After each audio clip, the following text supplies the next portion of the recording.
Olá, seja muito bem-vindo ao Pode Gerar, podcast do grupo Gerar In Vitro Medicina Reprodutiva especialmente para você, com o oferecimento de Neutrofer Folato D, o suplemento vitamínico essencial para quem quer engravidar.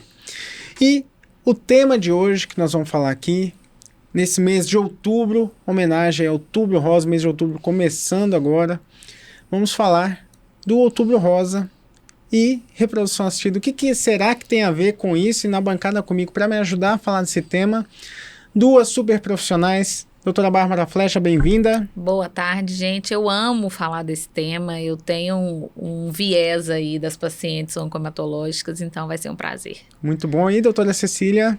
Muito obrigada mais uma vez. Também adoro participar aqui dessas discussões com vocês. E é isso. Então, Bárbara, já que você adora falar aí pra gente, por que temos que falar do Outubro Rosa? O que tem a ver com reprodução assistida? Então, o Outubro Rosa, né, particularmente, ele fala, é o mês de prevenção, né, e conscientização, rastreamento do câncer de mama. Mas, assim, para introduzir, eu acho que a gente pode considerar todos os cânceres. Sim. Né? O diagnóstico de câncer tem aumentado. Pacientes cada vez mais jovens.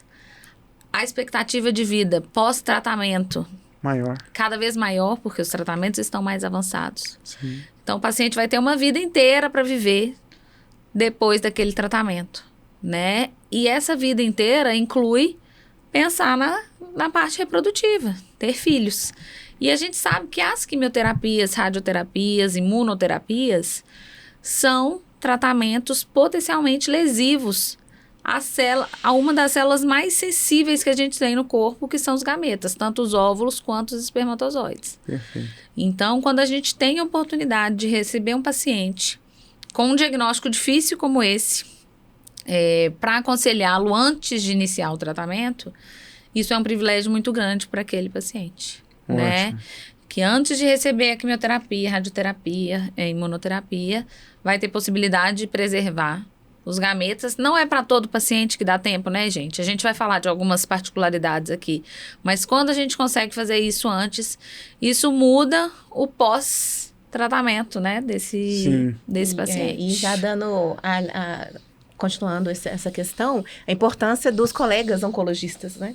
De estarem também alinhados, tá? Em prol dessa iniciativa. Então, a gente sabe, né, que, como você comentou, não é um diagnóstico fácil. A gente quer tratar o mais rápido possível, mas é importante que o oncologista vendo aquela paciente mulher jovem, que ainda não tem... também. Sim, Homem jovem. Que não tem ainda filhos, né? Que possa orientá-la dessa possibilidade de preservar a fertilidade, né? No caso das mulheres, que é um procedimento simples, rápido, questão aí de 10 dias, a gente já consegue coletar óvulos e congelar esses óvulos. Então, é muito importante que haja essa interação, essa comunicação entre o médico que lida com a fertilidade com os médicos oncologistas que tratam esse diagnóstico tão difícil. E, assim, a impressão que nós temos é que, eu até entendo, tá? O papel do oncologista e nós, né, com esse olhar da reprodução, a gente olha, vamos dizer assim, para a nossa área, eles vão olhar para deles, né? Mas assim, a gente tem segurança, Bárbara, para esperar um pouquinho, que seja esses 15 dias, que seja para a gente poder fazer um estímulo ovariano, tentar coletar uns óvulos? Caso a caso, gente, porque, por exemplo, meu marido é hematologista, né? Então eu tenho muitos amigos que trabalham com oncohemato. Uhum. Muitas vezes o paciente recebe um diagnóstico ali, ele está com uma anemia muito grave, ele está com um risco de infecção muito grave. E às vezes não vai ter condição mesmo de esperar nem 2 dias para iniciar a quimioterapia. Né? As leucemias agudas, elas são muito agudas, como o próprio nome já diz, que exigem um tratamento imediato. Mas em muitos casos, sim, é possível. Né? O paciente precisa ter condições clínicas razoáveis. E, por exemplo, no caso do homem, a gente precisa de 48 horas para tomar um antibiótico. e fazer a coleta do sêmen, uma coleta de sêmen por ejaculado. Sim, mas então, mais para os fácil, homens né? é muito simples. Para as mulheres é mais complicado, porque a gente precisa de aí mais ou menos uns 10 dias, a gente faz um procedimento invasivo. Uhum. Essa paciente precisa, depois desses 10 dias, estar em boas condições clínicas para receber o tratamento da quimioterapia. Então, muitas vezes, no momento do diagnóstico, a prioridade é a vida, não há dúvidas. Sim. Tanto o paciente não vai parar para pensar nisso e, às vezes, se isso não é um protocolo institucional daquela equipe que está trabalhando ali na oncohemato, não vai lembrar. Sim. Não vai lembrar porque o paciente está lá com uma anemia gravíssima, com um diagnóstico super complexo. Quem vai lembrar de mandar o paciente congelar sêmen ou óvulo? Então, tem que ser protocolar as equipes, né? E isso é um ponto. Então, às vezes não é possível mesmo, mas mesmo que não seja possível, aquele paciente, aquela família tem que receber nem que seja um pouco de informação naquele momento. Acho importante. Porque senão ela vai receber só o diagnóstico da infertilidade no fim do término, no término do tratamento. Sim. Então, não, né? Nem que seja passar com a consulta ali, eu faço muita consulta online desses pacientes, recebe um diagnóstico, já muitos hematologistas têm meu telefone, já passam meu telefone direto para o paciente, nem que seja uma orientação do que pode acontecer, é bom ele receber naquele momento. E se for possível, nós vamos dar seguimento com o congelamento. Sim. Perfeito. Né? E aproveitando a questão, né, da campanha do Outubro Rosa, o câncer de mama, ele, igual você mesmo comentou, né, consegue-se fazer o diagnóstico precoce por causa do rastreamento, né, que é preconizado pelo Ministério da Saúde, consegue-se fazer um tratamento efetivo, né, eficiente. Então, nesse tipo de câncer, geralmente a gente tem tido esse timing, Sim. né, Bárbara, para conseguir, né, passar essa orientação e esses dias que nós precisaríamos, né, para coletar esses óvulos, para depois liberar essa paciente para fazer a sua quimioterapia. E um questionamento muito frequente, especificamente do câncer de mama, né, que muitas pacientes falam, Bárbara, mas esse câncer não tem a ver com hormônio? E vocês vão me dar mais hormônio para fazer Muito esse comum. procedimento? Esse questionamento. Gente, a gente faz isso com segurança porque a gente usa bloqueadores desses hormônios para poder fazer isso com segurança. Vai ser uma exposição rápida, com um bloqueio hormonal nos órgãos que precisam ser bloqueados. E depois você vai dar continuidade ao tratamento. Perfeito. Né? E os estudos mostram que não há... a estimulação ovariana, ela não piora o câncer de mama nesses casos e também não causa câncer de mama, né? Exatamente. Que é uma dúvida também que as pacientes vêm, né? História familiar positiva para câncer de mama, elas têm medo de usar anticoncepcional e têm medo também de fazer um congelamento de óvulos, né? Ou uma estimulação hormonal. Então, como a Bárbara comentou, a gente usa medicamentos específicos para manter os níveis hormonais baixos durante a estimulação, exatamente para não ter essa influência, tá? Desse processo todo aí nessa doença. Exato. Perfeito. E a gente sabe que uma das causas aí do câncer de mama, muitas vezes tem um fator hereditário, onde é passada uma mutação no gene BRCA1 e 2 que a gente tem, que é responsável pela maior incidência e maior predisposição desse câncer de mama. Então, para esse tipo, para determinadas pacientes, é possível, então, Cecília, a gente fazer um diagnóstico precoce, hoje, da mutação desse gene. Então, como que é feito isso? A gente já teve aqui conosco, né, em episódios anteriores, a doutora Juliana Carneiro, que é geneticista. Então, a gente até abordou um pouquinho sobre isso, onde a gente falou que é possível você fazer um diagnóstico, um mapeamento genético, né, seu, meu, seu. A gente pode fazer um mapeamento genético para saber o seguinte, qual a minha predisposição genética para determinadas doenças. E pode rastrear essa mutação desse gene BRCA1 e 2. Então, se a paciente, né, para quem estaria indicado, então, e o que fazer, Cecília, para a investigação, se a paciente se encontra, né, nessa população que precisa maior atenção ou não, né, e qual seria a indicação para ela para a preservação da fertilidade?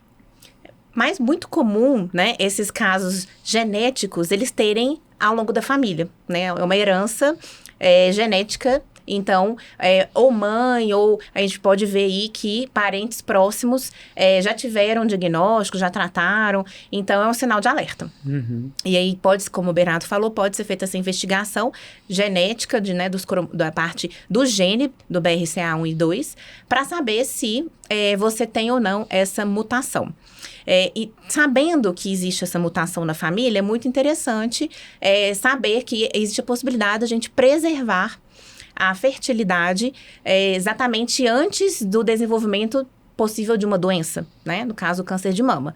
Então, é importante esse aconselhamento reprodutivo para essas mulheres, exatamente pensando em preservar aí o potencial reprodutivo, principalmente para aquelas que querem adiar a maternidade. E complementando, né, por exemplo, uma paciente que recebeu um diagnóstico de câncer de mama, ainda não tem mapeamento genético, congelou o óvulo, beleza, ficou ali congelado.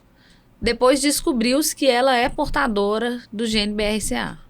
Quando ela for utilizar esses óvulos para um tratamento de fertilização in vitro, a gente tem como rastrear geneticamente os embriões que possuem essa alteração genética para evitar a transferência para as próximas gerações, né? Excelente. Não é naquele momento que aquela paciente muitas vezes vai receber a resposta se ela é portadora do gene ou não. Sim. Mas isso a gente vai usar a posteriori mesmo, né? Depois que ela já for querer formar engravidar. embriõezinhos. E aí a gente faz o rastreio, o teste genético desses embriões. Essa tecnologia da medicina reprodutiva permite isso, né? E a gente uma melhor seleção embrionária e que não se perpetue, né, determinadas condições genéticas de uma família. E aí, gente, esse rastreio do BRCA também é importante para a prevenção do próprio câncer, né? A gente teve um caso muito conhecido, foi daquela atriz Angelina Jolie. Em que ela viu que ela tinha essa mutação, ela fez esse rastreio, viu que tinha mutação e ela, né, tomou, a imprensa falou que, muitos falaram que foi muito radical e que não sei o que, mas simplesmente ela tirou, né, as mamas de uma forma preventiva para que ela não tivesse... E os ovários, eu acho que ela tirou também. Também tirou, né? Se não me engano. Acho que depois tirou, sim. Acho que sim. Se não me engano. Ou seja, já tirou para prevenir realmente esse tipo de câncer. Né? Então, é uma maneira também de prevenção desse câncer, embora seja radical, mas também talvez não precise ser tão radical, simplesmente aumentar... específicas, né, certamente. Exatamente. Aumentar a vigilância, aumentar a vigilância, olha. Então, se o normal é para indicado mulheres acima de 40 anos ou mais, fazer uma mamografia por ano, né? Então, olha, você, sei lá, a partir dos 30, você já sabe que tem essa mutação genética, você vai começar a rastrear. Isso, né? Acompanhar com especialista, né, com mastologista. Exatamente. E a gente está falando aqui de Outubro Rosa, mas vale lembrar que o câncer de mama, embora seja de maior prevalência, né, nas mulheres, então tem um dado do Instituto Nacional do Câncer, do INCA, que fala que em 2021, só no Brasil, 70 mil mulheres foram afetadas pelo câncer de mama. E no mundo, ser quase 3 milhões de pessoas afetadas. Então é por isso que a gente tem esse mês específico aí, né? Embora seja muito voltado para a mulher, mas afeta homens também. Exato. Né? Embora de menor prevalência, mas afeta homens. Sabe que eu tenho um caso de uma amiga em que ela, nova, com 35 anos, se eu não me engano, descobriu que estava com câncer de mama. Aí conversei com ela, inclusive ela conseguiu congelar óvulos no período antes da quimioterapia, antes de começar a quimioterapia, radioterapia. Ela fez um congelamento de óvulos e fez até 2 ciclos, porque descobriu bem precoce, né? E a mãe dela já tinha tido câncer de mama e o pai também já tinha tido câncer de mama, a mãe e o pai. Só que na investigação dela, você acredita que o câncer não era hereditário? Olha só. Não era de causa genética. Então, assim, é curioso, né? Mas eu achei que pelo menos o caso dela ela conseguiu fazer esse congelamento, né? Eu conversei com ela, inclusive ela congelou o óvulo e já produziu embrião também. Já deixou, tem dos 2 já feitos, né? E eu acho que é importante esse nível de consciência, né? E a discussão entre equipes, né? Equipes multidisciplinares, gente, na medicina não tem nada mais eficaz que isso, né? Então, a gente tem que estar em contato com os oncologistas, com os hematologistas, para poder oferecer o melhor para aquele paciente, né? O resultado é para o paciente. A medicina nunca é uma ciência exata, né? A gente tenta se cercar de várias possibilidades. É garantido que a pessoa vai ficar com infertilidade depois de uma quimioterapia? Não, existem quimioterapias que são mais predisponentes que outras. Sim. Mas também ninguém pode garantir que não vai haver risco à fertilidade de um paciente que recebe um quimioterápico, né? Ou uma radioterapia. Então, a gente tenta se cercar de todos os lados para oferecer o melhor para esses pacientes. E né? agora, só para fechar a nossa parte de alerta, de conscientização, fala pra gente, Cecília, Bárbara, vocês duas, uma que complementem a outra aí. O que fazer para prevenção aí do câncer de mama? Qual que é a indicação? Puxando a parte ginecológica de vocês aí agora. Mulheres, primeiro, história familiar, sempre atenta, passe sua história familiar para o seu ginecologista. E, via de regra, mamografia a partir dos 40 anos, anualmente, né? Alguma indicação maior? Queria complementar a questão, né? Igual você falou da história familiar. Geralmente, pode-se, a partir dos 35 anos, se indica fazer esse rastreamento anual, quando se tem história familiar positiva para câncer de mama. Sim. E ultrassom de mama é indicado? Via não de é regra, um bom não. exame, Mas o né? exame clínico feito pelo médico, que é a palpação das mamas, também é algo fundamental. Sim. E perceber também alterações morfológicas nas mamas, né? Começa a perceber algum caroço, percebe alguma secreção, alguma vermelhidão, né? Um dismorfismo, vamos dizer assim, aquela mama começa a Com mudar certeza. realmente a forma, né? Acho que vale a Conhecer pena. o próprio corpo, né? Sempre importante. É isso mesmo. Bom, é isso, gente. Acho que o assunto, o recado aqui desse episódio é mais breve, mas é realmente para a gente trazer esse aspecto, né, de consciência para vocês sobre esse mês que é tão importante, essa doença que realmente acomete inúmeras, milhares aí de pessoas anualmente, né, e é importante a gente falar sobre isso. Obrigado, Bárbara. Muito obrigada, Bernardo, Cecília e a todos os ouvintes. É isso aí, obrigado, Cecília. Obrigada, pessoal. Foi ótimo estar aqui com vocês hoje. É isso aí, siga lá, @GerarInVitro, deixe seu comentário, compartilhe, né, com quem merece ouvir um pouquinho, leve essa informação sempre adiante. Um abraço a todos, até o próximo.